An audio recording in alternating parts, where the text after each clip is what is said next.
ایک حدیث میں آتا ہے کہ دو لوگوں کی نمازیں ان کے سروں سے اوپر نہیں جاتی، ادھر ہی رہتی ہیں ان کے پاس ہی، یعنی قبول نہیں ہوتی مراد ہے۔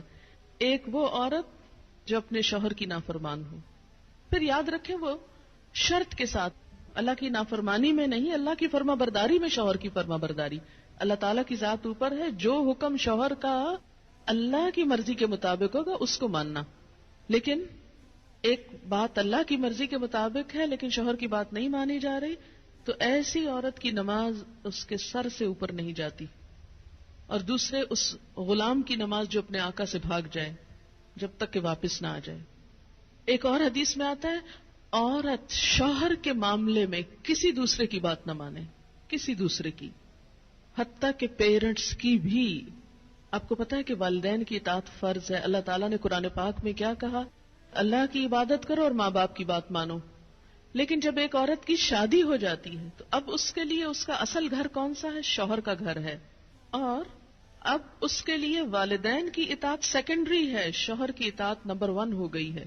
پہلے والدین اس کی کفالت کر رہے تھے، اب شوہر اس کی کفالت کر رہا ہے۔ اب ایک نیا گھر بن رہا ہے۔ اس کے ڈسپلن میں کیا ہے کہ بیوی شوہر کی بات مانے، نہ کہ میکے کی ڈکٹیشن لیتی رہے روز ٹیلی فون پر، کیونکہ بہت آج کل جتنے کمیونیکیشن کے ذرائع بڑھ گئے اتنے ہی مسائل بڑھ گئے، اور اس کی ایک بنیادی وجہ کیا ہے کہ اچھے مشورے تو کم ہی ملتے ہیں، زیادہ تر ٹیلی فون بھی غیبت پروموٹ کرنے کا ذریعہ بن گئے۔ ایک دفعہ عورت ہو کے آتی ہے میکے سے تو موڈ بدلا ہوا ہوتا ہے۔ تو ایسی صورت میں اصل حکم کیا ہے کہ شوہر زیادہ اہم ہے، اب اس کی بات مانی۔ اور یہ کیوں اتنا سخت ڈسپلن رکھا گیا؟ کیونکہ جب تک ایک عورت کی وفاداری اس کے اپنے گھر سے نہیں ہوگی، گھر نہیں بنے گا۔ وہ بات میں ادھر بھاگی جا رہی ہے، یہ گھر خراب ہو رہا ہے۔ اب اس کی اہمیت، اس کی زیادہ اہم ڈیوٹی کیا ہے کہ اب وہ نئے گھر کی تعمیر کرے، اس لیے کہ شوہر نے مہر بھی دیا ہے، گھر دیا ہے، سب ضروریات پوری کر رہا ہے۔ اب آئندہ اللہ تعالیٰ نے ایک نئی نسل لانی ہے، ان کی تربیت ہے، ان کا کام ہے، اتنی ذمہ داریاں آنے والی ہیں۔ اب چھوڑو دھیان پیچھے کا، اب آگے کا سوچو، قدموا لانفسکم۔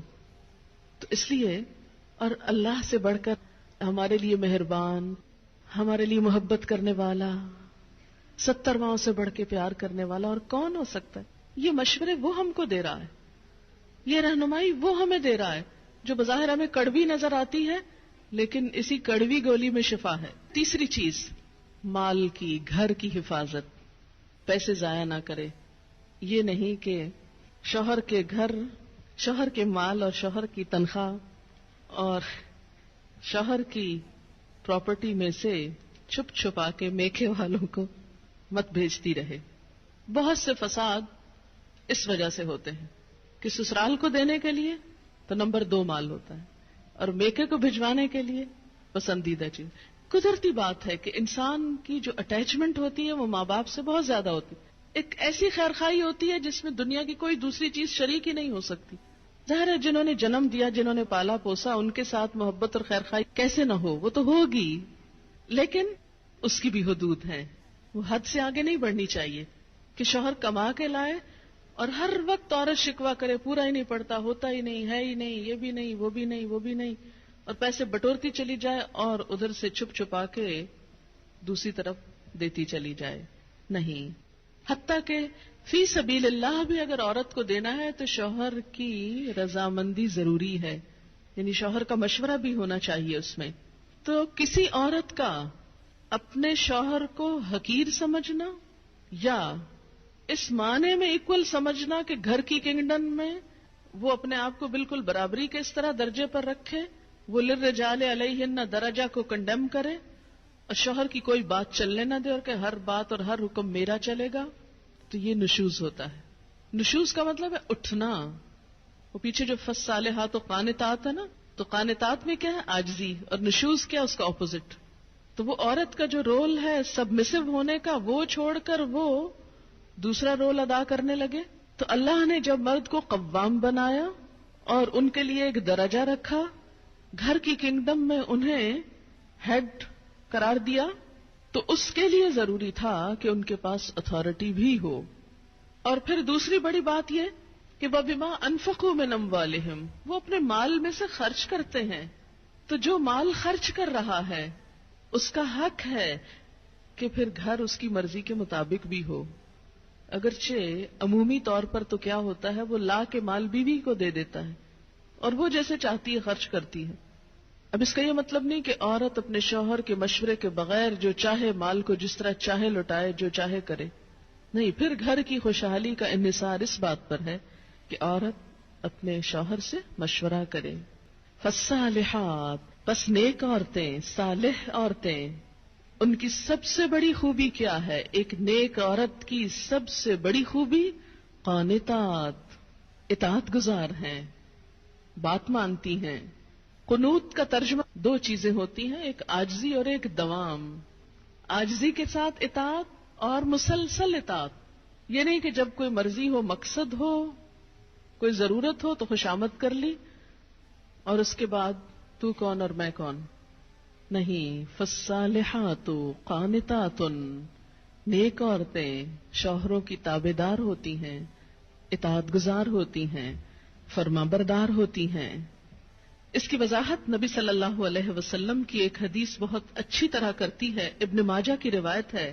آپ صلی اللہ علیہ وسلم نے نیک بیوی کی خوبیاں بیان کرتے ہوئے فرمایا، مومن کے لیے خوف خدا کے بعد سب سے زیادہ مفید اور باعث خیر نعمت نیک بیوی ہے.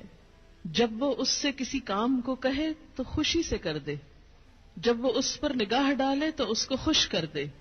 یعنی بیوی کا حال حلیہ بھی ایسا ہونا چاہیے کہ جو شوہر کو خوش کرے، نہ کہ گھر میں میلی کچیلی اور ساری زیب و زینت بازار کے لیے. اور جب وہ اس کے بھروسے پر قسم کھا بیٹھے تو وہ اس کی قسم پوری کر دے. جب وہ کہیں چلا جائے تو وہ اس کے پیچھے اپنی عزت و آبرو کی حفاظت کرے اور شوہر کے مال اور اسباب کی نگرانی میں شوہر کی خیرخواہ اور وفادار رہے. تو یہ ہیں ایک اچھی بیوی کی خصوصیات جو نبی صلی اللہ علیہ وسلم نے فرمائی، جو اس آیت کی بہترین وضاحت کرتی ہیں. نمبر 1 اطاعت، اور اطاعت میں کیا کہ کوئی کام کہے تو خوشی سے کرے. اور نمبر 2 اگر وہ بیوی کے بھروسے پہ قسم کھا بیٹھے تو اس کی قسم پوری کر دے. اور اس اطاعت میں صرف یہ اطاعت ہی نہیں آتی کہ وہ کہے کھانا لا دو تو لا کے رکھ دے، اور وہ کہے کہ بازار چلو تو ساتھ چل دے. اس اطاعت میں شوہر کی جسمانی ضرورت پوری کرنے کی اطاعت بھی شامل ہے، جسے بعض اوقات بہت سی پڑھی لکھی خواتین اپنے حق میں ایک ظلم سمجھنے لگتی.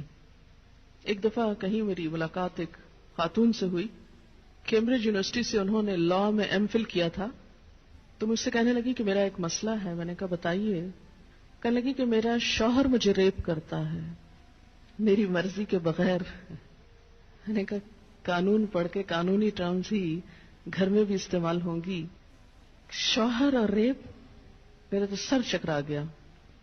یہ بات بہت ڈھکی چھپی ہے لیکن چونکہ دین کا ایک حصہ ہے اس لیے بتانا ضروری ہے. بہت سے گھرانوں میں خرابیاں اور بہت سے گھرانوں میں لڑائیاں اور بدمزاجیوں کی جو روٹ کاز ہے وہ یہاں سے شروع ہوتی ہے، جسے کوئی نہیں کھولتا.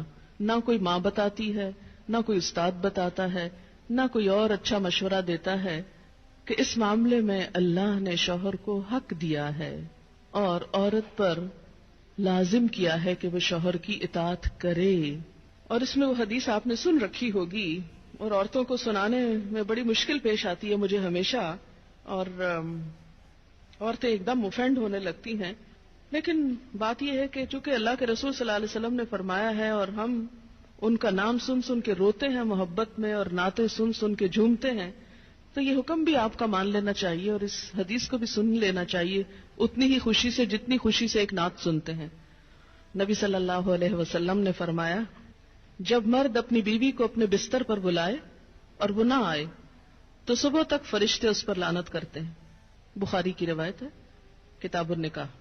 ٹھیک ہے اس میں کہ اگر بیوی بیمار ہے یا اسے کوئی ایسی تکلیف ہے، یہ کوئی جینون ریزن ہے، تو اس میں اللہ تعالیٰ اتنے بے رحم نہیں ہے کہ وہ دیکھ رہے ہیں کہ ایک عورت بخار میں پڑی ہے اور اس کا شوہر اس سے مطالبہ کر رہا ہے اور عورت نے نہیں مانا تو اس پہ لعنت بھجوانی شروع کر دی جائے. نہیں، یہاں ایک نارمل حالات کی بات ہے. ایک عام حالات میں ایک عورت اگر اطاعت نہیں کرتی یا بات نہیں مانتی اور اسی لیے ایک اور حدیث ہے، حضرت ابو ہریرہ کہتے ہیں کہ آپ صلی اللہ علیہ وسلم نے فرمایا اگر عورت کا خاوند اس کے پاس موجود ہو تو وہ اس کی اجازت کے بغیر نفلی روزہ نہ رکھے. تو گویا شوہر کی اطاعت نمبر 1 عام روزمرہ زندگی کے کاموں میں کوآپریشن، اطاعت بمانا کوآپریشن ہے. طوعاً کا مطلب ہوتا ہے خوشی سے کام کرنا. نمبر 2 اس کی خاص ضرورت یا تقاضے کو پورا کرنے میں اطاعت. ہاں کہاں اطاعت نہیں؟ جب وہ کوئی حرام کام کرنے کو کہے، جب وہ کوئی ناجائز کام کرنے کو کہے، جب وہ اللہ اور اس کے رسول صلی اللہ علیہ وسلم کی مرضی کے خلاف کام کرنے کو کہے. لا طاعت لمخلوق فی معصیت الخالق. مخلوق کی اطاعت جائز نہیں خالق کی نافرمانی میں. ویڈیو کے نیچے سبسکرائب کے بٹن پہ کلک کریں، بیل کے آئیکن پہ کلک کیجئے.